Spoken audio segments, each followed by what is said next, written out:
नमस्कार। भगवत Gita chanting tutorials में एक बार फिर स्वागत है आपका। Welcome back to the Bhagavad Gita chanting tutorials. In this video we will learn how to chant the shloka number 17 and 18 of chapter 10 of the Bhagavad Gita. इस वीडियो में हम भगवत गीता के 10वें अध्याय का 17वां और 18वां श्लोक चैंट करना सीखेंगे। वीडियो को शुरू करने से पहले अगर आप हमारे चैनल पे पहली बार आए हैं तो चैनल को सब्सक्राइब करना मत भूलिएगा, वीडियो को लाइक और शेयर करना मत भूलिएगा और नीचे बेल आइकन को दबा दीजिएगा। जो भी नए वीडियोस हम डालेंगे आपके पास नोटिफिकेशन आता रहेगा। हमारी और हमारी टीम का जो लक्ष्य है, जो ध्येय है, हर घर गीता, उसमें आप हमारी मदद कीजिएगा। चलिए देखते हैं 17वां श्लोक किस तरह से चैंट करते हैं। Let me chant the 17th श्लोक of chapter 10 for you first. कथम विद्यामहं योगिं त्वां सदा परिचिन्तयन् केषु केषु च भावेषु चिन्त्योऽसि भगवन्मया। पहले देखते हैं इस श्लोक में पहला और तीसरा चरण कहां पे छूटते हैं। मैंने कैसे चैंट किया था पहला चरण, कथम विद्यामहं योगिं। तो अगर आप देखेंगे हमारी किताब में योगिं त्वाम ये एक शब्द दिखाई दे रहा है, लेकिन इसमें से पहला चरण छूटेगा और दूसरा चरण आरंभ होगा। तो ये योगिम, यहां पे ये चरण छूट जाएगा और ये जो आधा स दिखाई दे रहा है, जब संधि छूटेगी यहां पे तो ये स का उच्चारण नहीं होगा। तो कैसा होगा, कथम विद्यामहं योगिं त्वां सदा परिचिन्तयन्, ऐसे करके आएगा। तो ये पहला चरण यहां छूटेगा। तीसरा चरण का छूटेगा, केषु केषु च भावेषु, ये तीसरा चरण यहां पे छूटेगा। अभी देखते हैं इस श्लोक में कौन कौन से नियम लागू होते हैं, the rules that apply on this shloka. Let's have a look. पहले चरण में थ के ऊपर अनुस्वार के बाद का अक्षर है व, और अनुस्वार के बाद जब व आएगा तो अनुस्वार का उच्चारण होगा म। तो ये हम अपनी किताब में लिख के रख सकते हैं। ऐसे ही ह के ऊपर अनुस्वार के बाद का अक्षर है य, और अनुस्वार के बाद जब य आएगा तो अनुस्वार का उच्चारण होगा म। ये भी हम अपनी किताब में नोट करके रख सकते हैं। ग के ऊपर अनुस्वार चरण की समाप्ति पे आ रहा है तो इसका उच्चारण केवल और केवल म ही होगा। और ये पहला चरण कहां छूटेगा, दूसरा चरण कहां आरंभ होगा, जब संधि छूटेगी तो ये स का उच्चारण नहीं होगा। ये हमने आपको बता दिया। दूसरे चरण में व के ऊपर अनुस्वार के बाद का अक्षर है स, और अनुस्वार के बाद जब स आएगा तो अनुस्वार का उच्चारण होगा म। तो ये भी हम अपनी किताब में नोट करके रख सकते हैं। तीसरे चरण में चैंटिंग के हिसाब से कोई नियम है नहीं, और चौथे चरण में भी चैंटिंग के हिसाब से कोई नियम है नहीं, मगर ये जो अवग्रह जो आ रहा है, जो एस हमको दिख रहा है, तो इसको हमको यो को थोड़ा सा खींच के बोलना पड़ेगा जिससे विलुप्त अ इसमें से निकल के आए। तो कैसे हम बोलेंगे इसको, चिन्त्योऽसि भगवन्मया। तो इसको अगर हम देखेंगे तो क्या होगा, चिन्त्यः असि, ये ऐसे करके आएगा। चलिए एक बार मिलके चैंट करते हैं। मैं करूंगा, मेरे पश्चात आप चैंट करिएगा।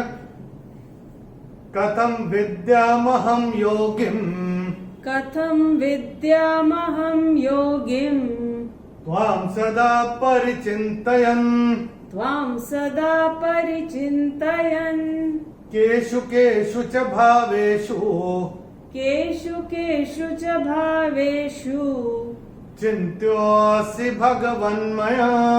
चिन्त्योऽसि भगवन्मया।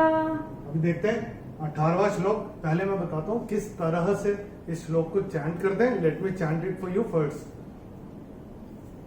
विस्तरेणात्मनो योगम विभूतिं च जनार्दन भूयः कथय तृप्तिर्हि शृण्वतो नास्ति मे मृतम। पहले देखते हैं इस श्लोक में पहला और तीसरा चरण कहां पे छूटते हैं। मैंने कैसे चयन किया था? विस्तरेणात्मनो योगम, तो पहला चरण यहां पे छूटेगा और तीसरा चरण मैंने पहले ही आपके लिए करके रखा हुआ है कि कहां पे छूटेगा। तो मैंने कैसे चयन किया था? भूयः कथय तृप्तिर्हि, ये मैंने ऐसे करके चयन किया था। तीसरा चरण यहां पे छूटेगा। अभी देखते हैं इसमें कौन कौन से नियम लागू होते हैं इस श्लोक में। पहले चरण में ग के ऊपर जो अनुस्वार आ रहा है वो चरण की समाप्ति पे आ रहा है, तो अनुस्वार का उच्चारण केवल और केवल म ही होगा।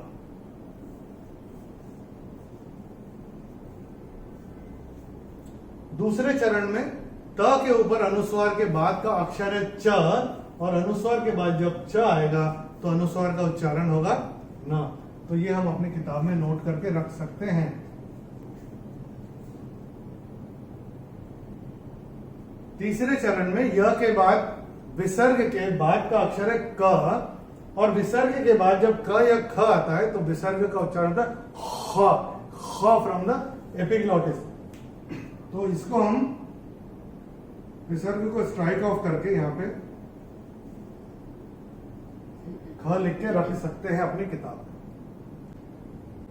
चौथे चरण में चैंटिंग के हिसाब से कोई नियम है नहीं। मे के बाद जो अवग्रह दिख रहा है, जो एस दिखाई दे रहा है हमारी किताब में, इसमें विलुप्त अ होता है, तो मे को हम थोड़ा सा खींच के बोलेंगे। कैसे बोलेंगे? शृण्वतो नास्ति मे मृतम, ये ऐसे करके हम इसको बोलेंगे। चलिए एक बार मिलके चैंट करते हैं। मैं करूंगा मेरे पश्चात आप चैंट करिएगा।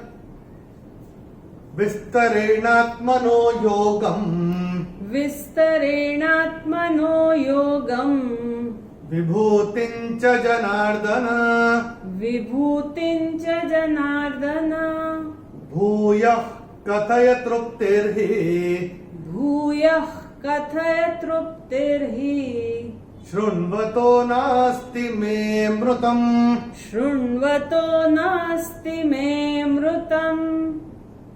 अभी देखते हैं 10वें अध्याय को बोलते हैं विभूति योग।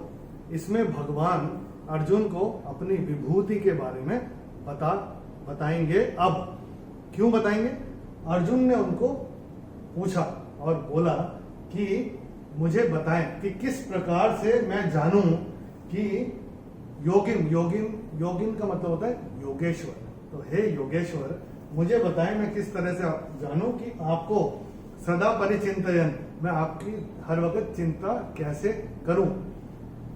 केशु केशु, किन किन भावों में, और किन किन यानी और किन किन भावों में आपको मैं, आप चिंता करने योग्य है, आप चिंतन करने योग्य हैं। और भगवान मया यानी मेरे द्वारा, भगवान भी भगवान का एक नाम है। अभी आप देखिए वो क्या बोल रहे हैं कि किस किस तरह से मैं सदा आपका चिंतन करूं, ये आप मुझे बताएं। और कैसे बोल रहे हैं? हे योगिन, हे योगेश्वर, हे भगवान। तो अगर किसी से कोई काम करवाना होता है उनको, तो हम उसको कैसे बोलते हैं? जैसे बच्चे को अगर मम्मा से कुछ मांगना होता है तो कैसे बोलते हैं मम्मी को? मम्मी मुझे ये दे दो ना प्लीज, मेरी अच्छी मम्मी मेरे को ये दे दो ना प्लीज, ऐसे करके। तो हम लोग उसको वो इंपॉर्टेंस देते हैं। तो दो तरह से भगवान को संबोधित कर रहे हैं अर्जुन। इसमें बोल रहे हैं मैं किन किन भावों से मैं आपका सदा चिंतन करूं, ये आप मुझे बताएं, मैं जानना चाहता हूं किस प्रकार से।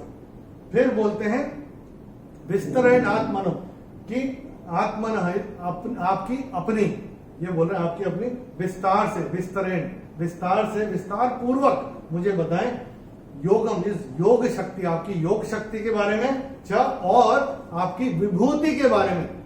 और यहां से फिर से एक नाम ले रहे भगवान का, जनार्दन, जो लोगों की मदद करता है उसका नाम होता है जनार्दन।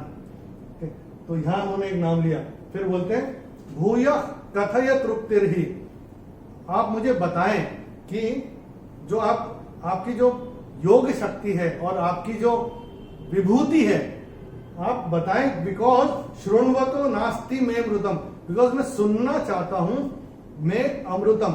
अमृतम इज आपकी अमृतमय वाणी को सुनते हुए मैं थकता नहीं हूं। आप मुझे बताएं आपकी विभूति के बारे में और आपकी योग शक्ति के बारे में, क्योंकि वो सुनते हुए मुझे तृप्ति नहीं होती है, मैं सुनना ही चाहता हूं बार बार। ऐसा वो भगवान से अर्जुन कह रहे हैं इन 2 श्लोक में। अभी इसके बाद का जो श्लोक आएगा उसमें भगवान क्या बोलते हैं वो देखेंगे, लेकिन उसके पहले ये दोनों श्लोक एक बार हम लोग रिवाइज कर लेते हैं। मैं चैंट करूंगा, मेरे पश्चात आप चैंट करिएगा। तैयार है? चलिए शुरू करते हैं। कथम विद्यामहम योगिम, कथं विद्यामहं योगिं, त्वां सदा परिचिन्तयन्, त्वां सदा परिचिन्तयन्, केषु केषु च भावेषु, केषु केषु च भावेषु, चिन्त्योऽसि भगवन्मया। चिन्त्योऽसि भगवन्मया। किस किस तरह से, किस किस भावों में आप चिंतन करने के योग्य हैं मेरे द्वारा, ये बताएं भगवान।